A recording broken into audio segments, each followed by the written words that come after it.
Hey everybody!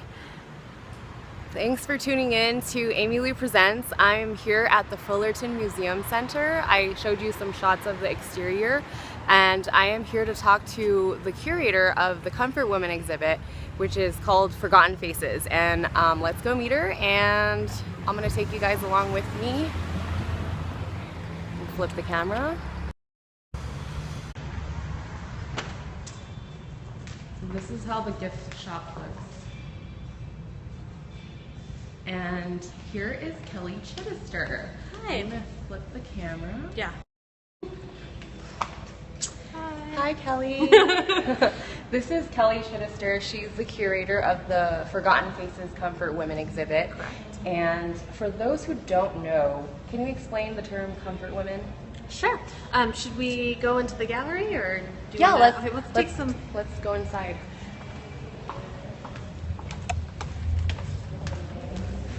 This is the flyer that you all saw. So welcome. Comfort women, when we talk about the term comfort women, we are referring to the women and the children that were pressed into sexual servitude for the Japanese Imperial Army from 1931 to 1945. Today, the survivors of this incident don't like to be called comfort women. So when you see text, you usually see quotations around the term comfort women or comfort station. And today we fondly refer to them as grandmothers. So if you hear us using the name grandmothers, that is who we're referring to. Mm-hmm. So why is it important to spread awareness about comfort women? It's a very important chapter, very dark chapter, but it's important to remember these women and the struggles that they went through. You know, human trafficking and sexual exploitation is very much still an issue today in our community.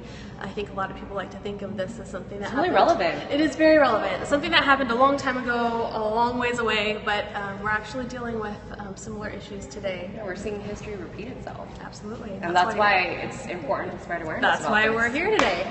So yeah, I'm so excited to be here at the Comfort Women exhibit. Tell us a little bit about the exhibit and how it all came together before we take a little tour. Well, we are in downtown Fullerton. The city of Fullerton is very lucky to have a sister city, Yongin, in Korea.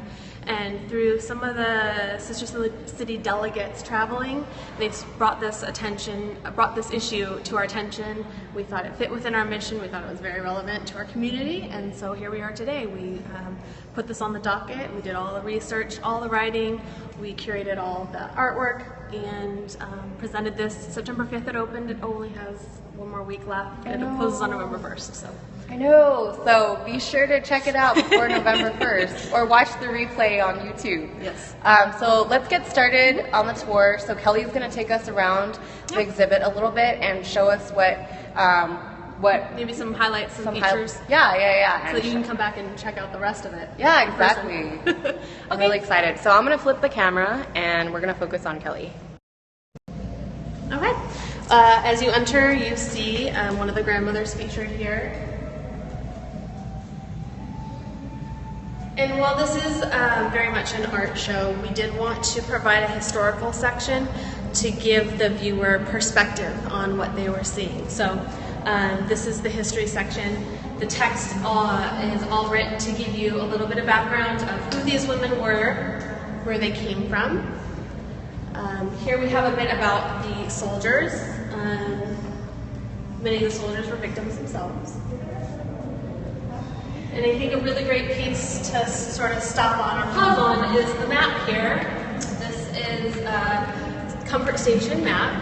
The places where the women were taken were referred to as comfort stations.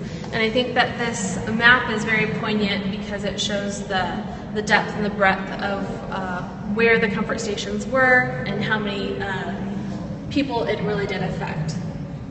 Wow, that's a lot of red dots. It's a lot of red dots, yeah. It's broken down into 3 different items here on the key. Areas confirmed by official documents, areas confirmed by testimonies of actual survivors, and areas confirmed by military records.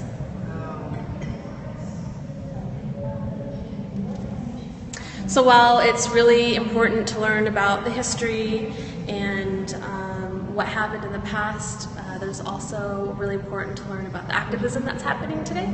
So I'm gonna go right over here and talk about some of the activism that happens. These are all objects from the Wednesday demonstrations that happen in Seoul. This vest is worn by activists, grandmothers who go out every single Wednesday since 1992, and they protest in front of the Japanese embassy. And these are some of the posters that the young people and the students take to the Wednesday demonstrations.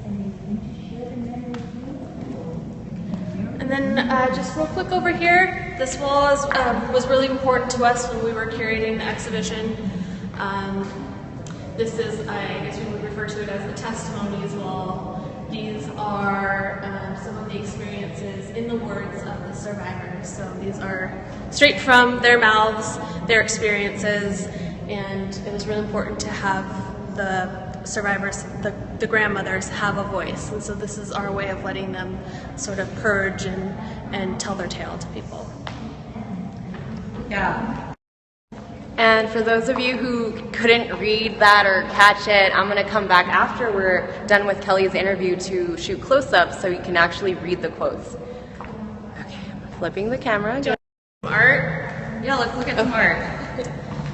So we chose 3 artists to work in the issue of Comfort Women and work with the survivors. Our first artist is a watercolorist named Steve Cavallo. Steve Cavallo is from New Jersey, and he does beautiful work.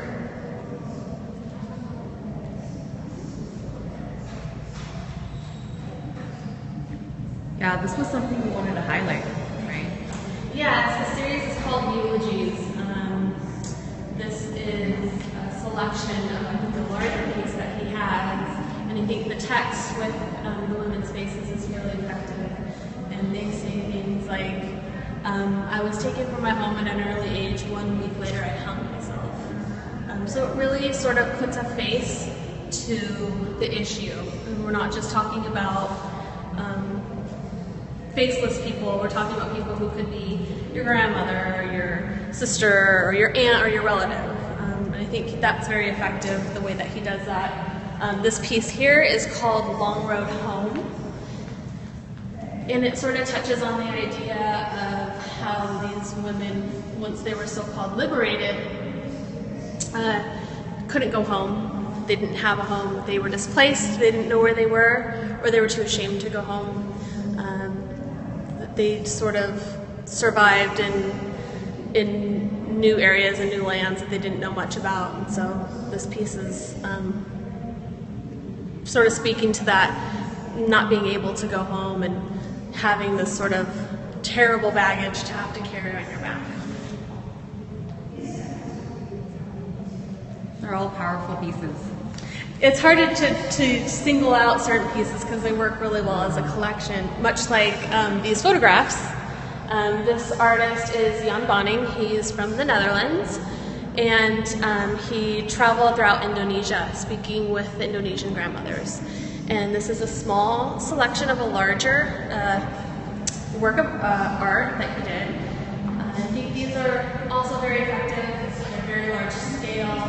They sort of force you to look these women in the eyes and sort of confront their reality and their past. And I think they're very effective. You can see that they're maybe a little fragile in their frame, but they're so strong in their stare. Yeah. It's very heavy exhibit. It is. Emotionally. Heavy but important, and I like it, like we mentioned, very poignant for today's culture and issues that we're dealing with today. So, yeah. Yeah. And this is the woman on the flyer. Correct. It's kind of like the exhibit's called Forgotten Faces, but then these portraits are like, don't forget me. Yeah, I think that sort of the larger idea of the exhibition was to put a face to this issue. We really wanted to tell these women's stories. You know, like I said, this isn't some faceless person that you read about in textbooks. This is somebody's grandma or someone's sister, and so it was really important for us to tell that story. Absolutely. Yeah. Our last artist is Lieu. She is a artist working and living in New York City, and she works with digital media and video. This is part of a series called Comfort Women Wanted. She's actually referencing an actual ad that was called Comfort Women Wanted, where they would solicit young women to be part of the comfort stations. So she took that idea and she, again, much like the theme of the exhibit, she put a face to it. Mm-hmm. And then we also have a video from her. We also have a video installation from her. She interviewed about 6 different survivors, grandmothers, and 1 Japanese soldier.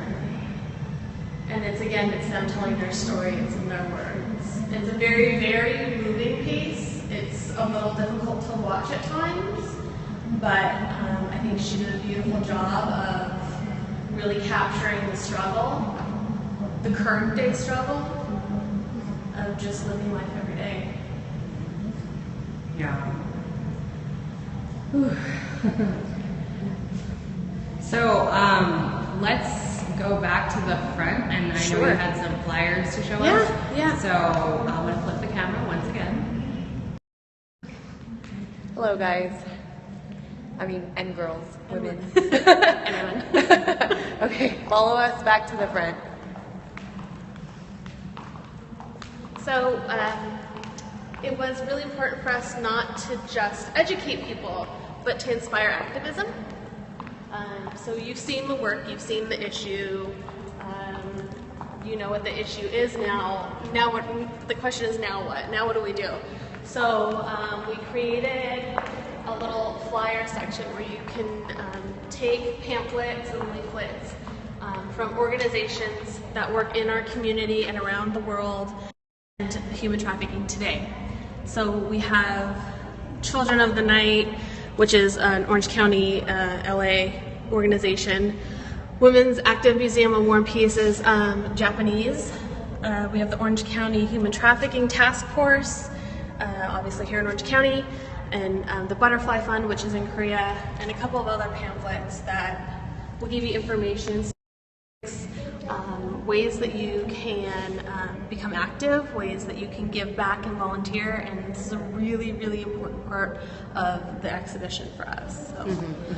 Yeah. Before we let Kelly go, let's end with the ending shot with where we began. Sure. Thank you for touring here today. Of course, this is so important. Yeah, absolutely. Heavy but important. Heavy but important.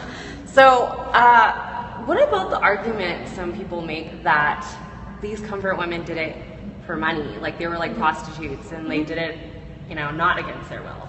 Yeah, there's definitely, history's not black and white, and a lot of times people want, a solid, things happened a certain way. I think the best thing that we can go on is these women's experiences and their testimonies, and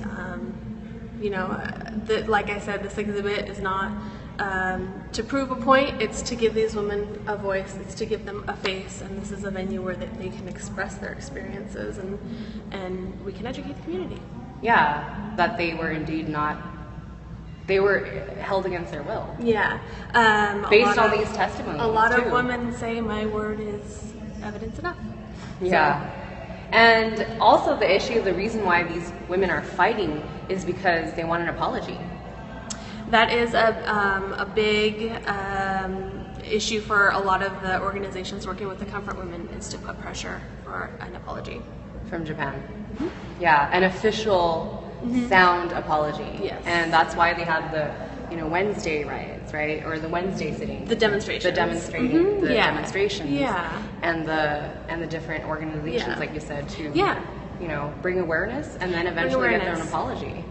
Yes, and so like I said, this exhibit was so important to us, and it is an art exhibit because we feel like a lot of times when you're dealing with a difficult situation, you're dealing with really heavy topics, art has a way of transcending that message. Yeah.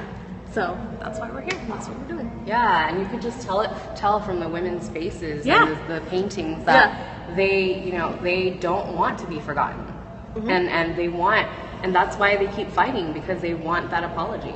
You know, I've met a few comfort women, and two actually had the honor of doing that, and they said that they will fight to their death for this. They are strong-willed women, to say the least.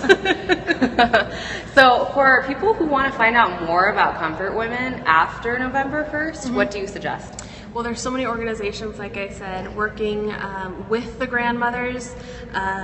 The Warren Women's Rights Museum in Seoul, the House of Sharing in Seoul, the Korean American Forum of California. There are lots of organizations that are working with the grandmothers. There are multiple really great books out there. I suggest you go pick some books up. The testimonies of the women are very, very empowering and stirring, and that's a great resource to pick up as well. What do you hope people that come through this exhibit, go through it, what do you hope that they leave with? Well, I hope that we've educated them. A huge part of what we do is just to share with the community. I hope that they were inspired to act and become involved in the community and the community of ending human trafficking and sexual exploitation in women and children. And that's the best we can hope for. We're very lucky to be able to share this with our community. Thank you so much for doing it too. Our pleasure. That's why we're here. And so since the exhibit closes on November 1st, Correct. there's also a closing reception. Can you tell us a little bit about that? There is a closing reception.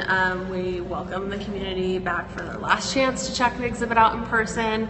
And we will be having a panel discussion with the couple representatives from the Orange County Human Trafficking Task Force. It's a mouthful. But they'll be here and they'll be talking about what they're doing in our community to help human trafficking. And what time to what time? 12 to 4. Here at Fullerton. Here at Museum Center. Fullerton Museum Center. Awesome. Yeah. Thank you so much, Kelly, Thank for you. joining us today. Yeah, absolutely. So be sure to check out the replay, and I'll be posting this on YouTube, so be sure to subscribe and check that out too. And we really want to thank Kelly for joining us today and telling us all about this exhibit. It was super important and Thank you for super choosing empowering. us to come and showcase us. We're so honored. Yeah, and thanks for watching Amy Lieu Presents, #Amy Lieu Presents, and I am actually going to go back to the quotes and do close-ups so you can actually read them, because like Kelly said, they're super empowering and just really touching testimonials. Exactly. So I'm going to flip the camera and have you guys check that out. Thank and you. women check that out. Yeah. Yeah, I'm going to say guys and girls. Yes, next everybody. time. Yeah, everybody.